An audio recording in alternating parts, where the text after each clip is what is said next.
भी जानते हैं कि काशी की जो मस्जिद है उसका जुनूबी हिस्से को हम खो चुके हैं। मस्जिद में नमाज नहीं हो रही है, कुछ और चीज हो रही है। काशी में जो वजू खाना है उसको बंद कर दिया गया है। मथुरा की ईदगाहों पर ललचावी नजरें लगा कर बैठे हैं। संभल की मस्जिद का किस्सा आपके सामने है।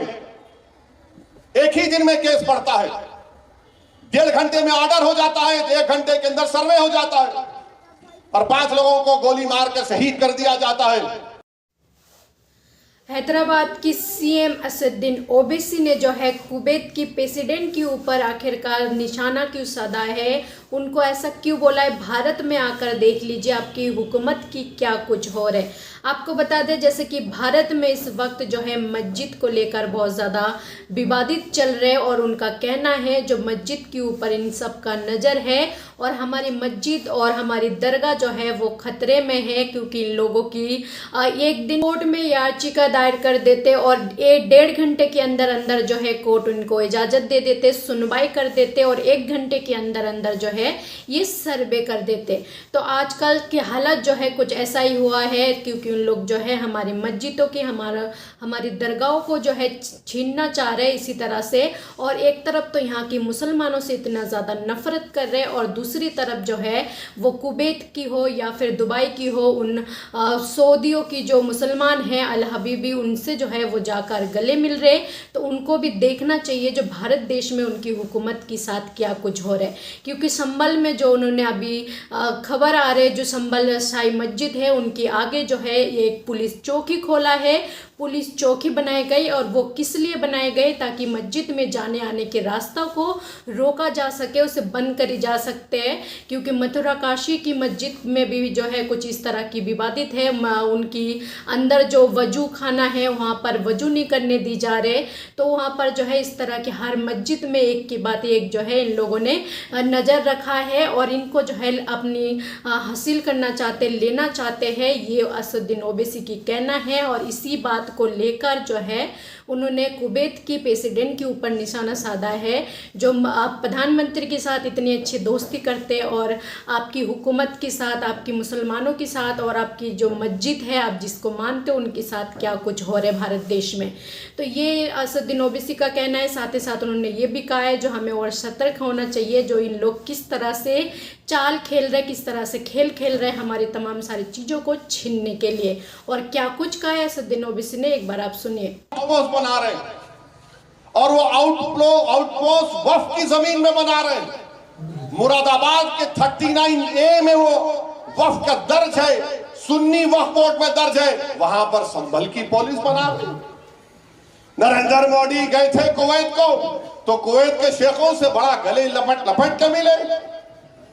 अब बुला के कुवैत के शेख को दिखाओ कि तुम्हारी हुकूमत यहां पर क्या कर रही है, क्या कर रही है उत्तर प्रदेश की हुकूमत, क्यों आउटपोस्ट बना रहे हैं संभल में, ताकि पीछे जो बाउली निकली है उसका रास्ता बंद करना चाहते।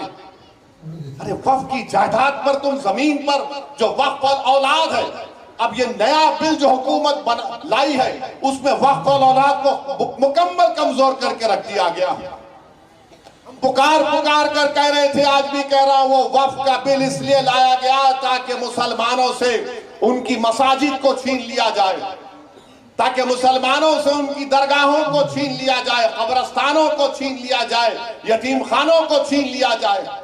अब आपको दिख रहा है इनकी साजिश कि संभल की मस्जिद के सामने जो जमीन है वो वक्फ औलाद है, इसीलिए इस बिल में लाया गया था कि वक्फ औलाद को कमजोर करके रख देंगे। अब वहां पे कलेक्टर साहब बोल रहे कि नहीं हमारे को कोई कागज दिखाई नहीं। अब कलेक्टर साहब आपको जो देखना चाह रहे आप देख रहे, जो नहीं देखना चाह रहे नहीं देख रहे। आप जो आपको बीजेपी योगी बोल रही है वही आप देख रहे। मगर 95 एक्ट के तहत सुन्नी वक्फ बोर्ड के मुरादाबाद में 39A में जमीन रजिस्टर्ड है। मेरे अजीज दोस्तों और बुजुर्गों, अपने इत्तेहाद को मजबूत रखिए। याद रखिए सरजमीन हैदराबाद पर आपकी एक अलहदा सियासी क़यादत है जिसको आपके हमारे बुजुर्गों ने बरसों से मजबूत किया है। और आपकी एक सियासी अलहदा क़यादत की वजह से आप देखते हैं कि हिंदुस्तान की पार्लियामेंट में मजलिस इत्तेहादुल मुस्लिमीन बेबाकी के साथ उन तमाम मसले और मसाइल को उठाती है। हालिया पार्लियामेंट का सेशन हुआ, हमारे आईन के संविधान के 75 साल को मनाया गया। जब मैंने पार्लियामेंट में उठकर कहा कि 1962 दिसंबर में श्रीनगर में अल्लाह के रसूल सल्लल्लाहु अलैहि वसल्लम के मुंह मुबारक की चोरी हुई थी, पूरे मुल्क में दंगा हुआ और उसके बाद मौजूदा बंगाल जो हमारे मुल्क में है वहां से 8 लाख मुसलमानों को जबरन मौजूदा बांग्लादेश में ढकेल दिया गया, तो कई लोग यकीन नहीं किए, मेरे घर पर आए, बोले आपने कहा कैसा है, मतलब ये सबूत है, ये कागज है हुकूमत हिंद का उस वक्त का, बताओ झूठ है क्या? ये खामोश हो गए। पुरानी पार्टी के बड़े चाहने वाले भी थे, बोले ये कहां से निकाल के लाते आप? मैं सच्चाई को बता रहा हूं। 8 लाख आज आसाम में लोगों को फॉरेनर्स कैंप में डाला जा रहा है। अरे 1960 में पंडित नेहरू के मरने से 1-1.5 साल पहले 40,000 मुसलमानों को आसाम त्रिपुरा से ये कहकर उस वक्त के ईस्ट पाकिस्तान में ढकेल दिया गया कि ये पाकिस्तानी है। बताइए, मैं यही तो मैं आपसे अर्ज कर रहा हूं कि अपने कलायदा सियासी शनाख्त क़यादत को मजबूत आपने किया है। आप सबको क्या लगता है असदुद्दीन ओवैसी के बयान से जो बाकी में इस देश के रहने वाले मुसलमानों के साथ, बाकी में उनकी दरगाहों के साथ, मस्जिदों के साथ साजिश कर रहे हैं और इसी तरह से जो है उनसे मस्जिदें छीनी जाएंगे एक के बाद एक, तो क्या कुछ लगता है आपको इसमें? जो भी आपका राय है अपना राय कमेंट बॉक्स पर जरूर लिखें। चैनल पर पहली बार हो तो चैनल को सब्सक्राइब करना ना भूले, बेल आइकन को दबाना ना भूले ताकि इसी तरह की वीडियो अपडेट आप तक पहुंचावे के लिए। जय हिंद।